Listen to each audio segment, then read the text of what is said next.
After spending the weekend in Portland, which you can see linked in the description, today we're heading out to explore one of the most scenic areas in the entire Pacific Northwest, the Columbia River Gorge. We're packing in a full day of epic views, winding roads, some creepy fish, and a lot of waterfalls. Alright, let's head out and let me know what I left off in the comments. Normally I'd go to Pip's Donuts and Chai on the way out to the Columbia River Gorge, but since it was closed on a Tuesday, we decided to go to Proud Mary Cafe. Proud Mary is an Australian cafe that moved to Portland in 2017. It's both a fantastic place for food and coffee. And even in a place as coffee focused as Portland, this place really does seem like they take it seriously. I went with the recommended potato hash, which they said is their most popular item, and Amy went with the Turkish eggs. Portland is full of good spots to eat for breakfast, but that's a great way to start the day, and now we're going to spend the entire rest of the day in the Columbia River Gorge.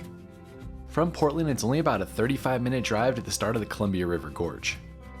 It's pretty amazing how quickly you leave the city and feel like you're in a remote wilderness. First stop on our day in the gorge, the most popular waterfall probably in the entire Pacific Northwest, Multnomah Falls. I still remember the first time I saw this in a magazine and how much it was a bucket list item for me to see it. I've been blessed to see it multiple times, and this is probably my 4th visit to the falls.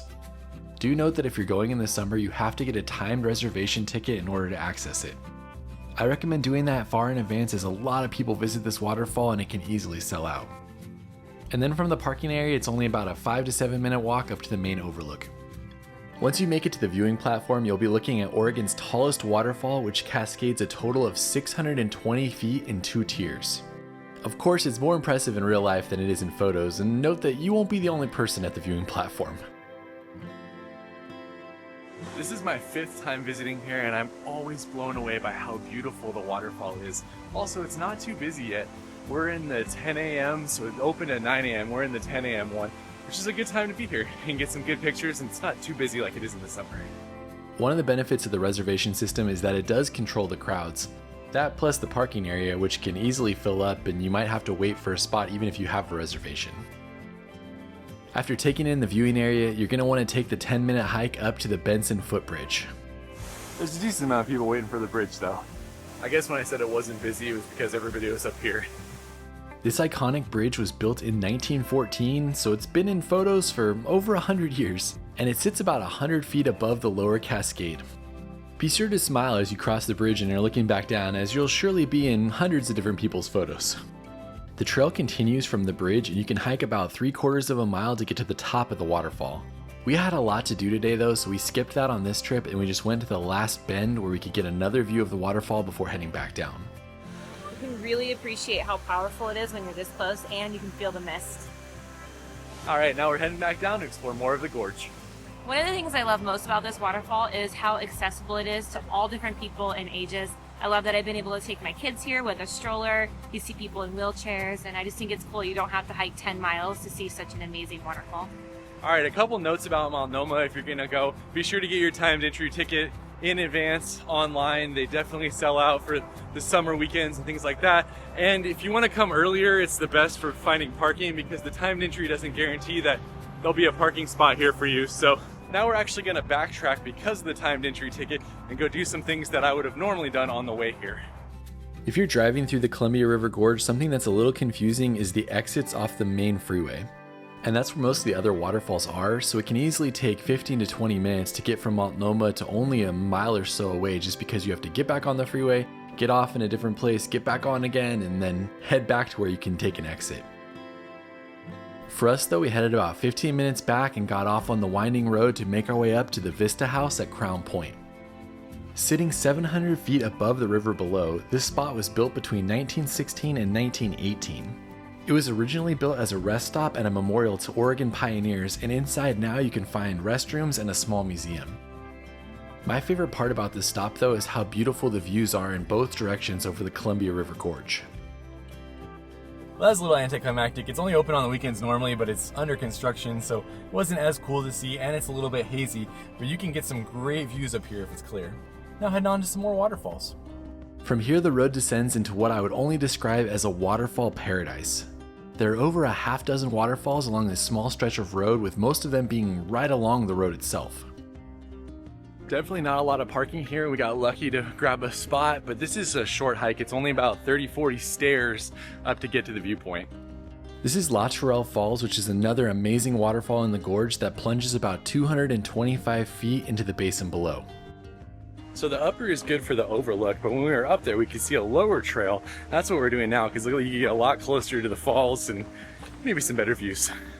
It's also getting busy now. It's about 11 a.m. on a Tuesday right at the end of June, and there's a lot of people on the trail. To hike to the lower falls is about a quarter mile each way, but it's definitely worth doing. That is a huge waterfall. You can see this person right here for scale, but that's impressive. This is usually one of the most popular waterfalls in the gorge, as it's the first waterfall you hit if you're driving the historic Columbia River Highway towards Multnomah. There's a small bridge next to the base which allows you to cross over the river and continue on to make it a longer hike, but for most people they'll just see it from here and then head back. That's an amazing waterfall to have so close to the parking area. Be able to walk right up next to it. It's so massive. The Columbia River Gorge is just an exceptional day trip. As we're making it back to the parking lot, just another reminder that you want to get started early if you want to see all these falls, as the parking is limited at many of them and it can get very, very busy. This is only 2 minutes away from where we were just at, and it's clearly not a popular waterfall as there's tons of parking, but I'm gonna go check out Shepperd's Dell. I mean, that looks like a nice waterfall, right? To me, it does. Maybe people just didn't think it was that great. I don't know. Yeah, I'm a fan of a good bridge, so this is definitely high up on my list. Look at that waterfall with the awesome bridge. This one is less than 5 minutes walk from the parking area down to the waterfall itself.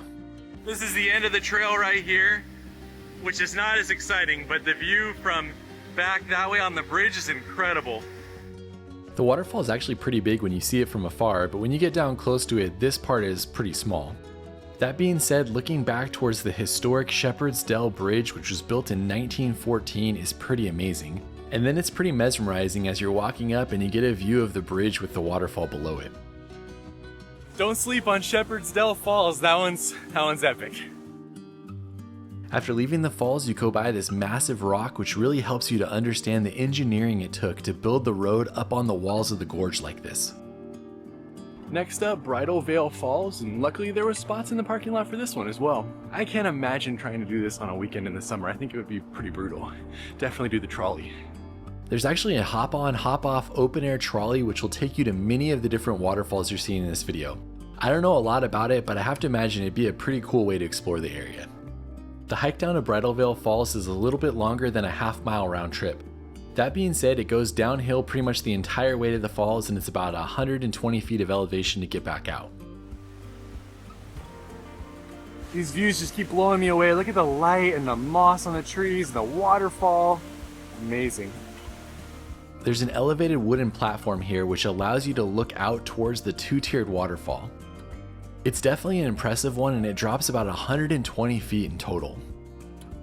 There's also a pretty cool rock at the base of it that you can walk out on for photos, and we saw a bunch of people doing that while we were there. That's a new one for me. I have not seen that before, and that was awesome. I was a little bit worried going on down all the way how it was gonna be, but way worth it. I think that's the thing that really gets me about this area, is that we got to see 6 amazing waterfalls in a day of exploration, and none of them were even that long of a hike to get to. Leaving the waterfall and continuing the drive on the historic Columbia River Highway, we passed Multnomah Falls. Another note, this parking area was completely full, and it takes about 15 minutes to get to the other parking area from here, so that's why I recommend just going to the one off the freeway. It's much easier to park at. And then 5 minutes later, we were parking at our next waterfall, Horsetail Falls. This one is literally on the highway, and you can see it easily as you're driving by. It was also the one that had the busiest parking area when we were there, and we had to wait for a while in order to find a spot. It's an 175-foot waterfall, and people like to swim at the base, so I think that's why it was so busy. So if you're not up for a hike, you can just see the waterfall right there, but there's another waterfall about a half mile away with a steep hike to get to it, and you know we weren't gonna skip that one, right, Amy? Never, ever, ever. Here we go. While this hike goes uphill the entire time on switchbacks, it's less than a half mile each way, so it's not too difficult if you take your time. And this is definitely a waterfall you want to see if you can do it, as you can actually go behind the falls. Ponytail Falls, less than a quarter mile. Ooh, that is a steep one, especially with the heat.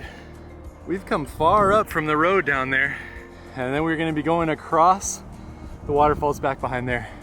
Along this last stretch, you actually get some great views out over the river from here as well. There's the top of Horsetail Falls right there, and then there's the one that we're going to. Upper Horsetail Falls, I think it's called.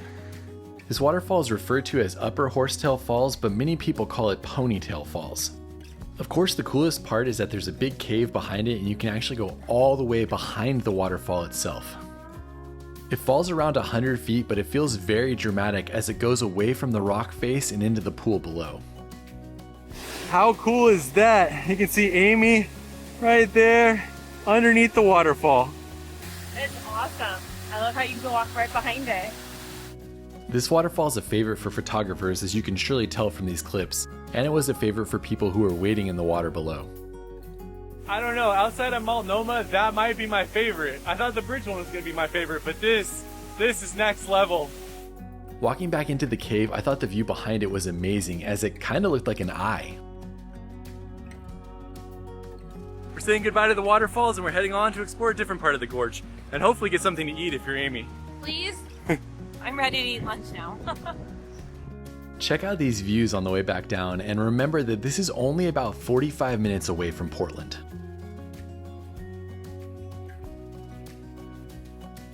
Leaving here, we finished our time on the historic Columbia River Highway and we got back on the interstate. Our next stop was going to bring us to the Bonneville Fish Hatchery.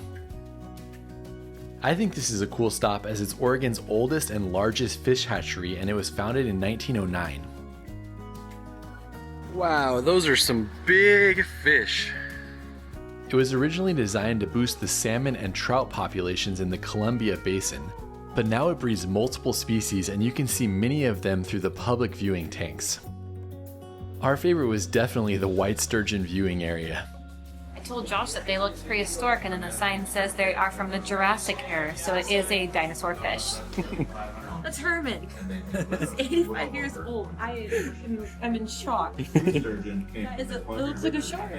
Can you imagine swimming in a pond and coming across Herman? I would never get in a pond ever again. It's like so terrifying. There's Herman down there, he's just chilling. He's bigger.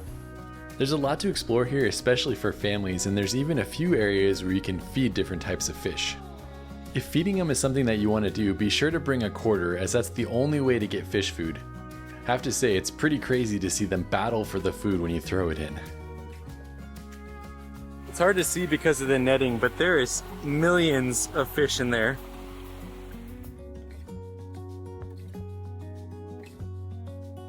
This is a really great, fun, quick stop for the family, especially to feed some fish. And now we're heading on to Hood River to get something to eat. I know this is the second time that we said we were heading on to lunch, but we were right next to the Bonneville Dam, so we decided we should check that out before we continued on. I'm so excited. I wanted to show the Lamprey to Amy, and he said that they're down there and we're gonna see them. I'm a little nervous about that. I might never get in the water again. There they are, the Lamprey. I don't know if I need to see that up close. I'm not sure I need to have that image. Oh, look at those teeth. Oh, his eyes.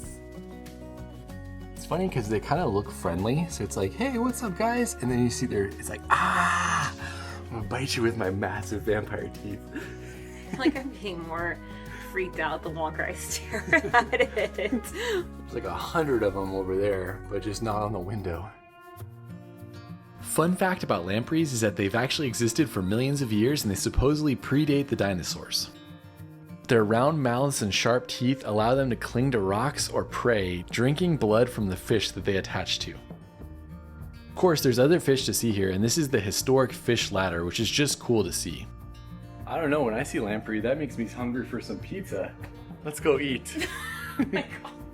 On the way out of the visitor center, be sure to stop and look out over the Bonneville Dam. It was built in 1938, and it's super impressive to see with the water flowing through it. And then from there, it was about a 25-minute drive to Hood River to finally get ourselves a late lunch. We made it to Hood River. What's that mean, Amy? I finally get to eat. Lunchtime or early dinner. I love Hood River. I've been here quite a few times and I always love going down next to the river and finding a place to eat. This time we decided to go to Solstice Woodfire Cafe and Bar. We went crazy. We got the blue cheese and pear, and we got the sweet and spicy. That is good. It's worth waiting for sure. Honestly, if you're in the mood for a good meal here, I would not skip this spot. It was delicious. I thought we'd have problems finishing 2 pizzas. No problem whatsoever. This pizza is so good. Fantastic place for pizza. Great lunch. We're gonna get some coffee and hang out here for a little bit. Only a couple doors down from the pizza place is Stoked Coffee Roasters, which is another great spot in Hood River. And then right across the street is a large park which is known for its windsurfing. The gorge is actually known as the windsurfing capital of the world, and it has this wind tunnel effect that makes it a global hotspot for people to come to try it out.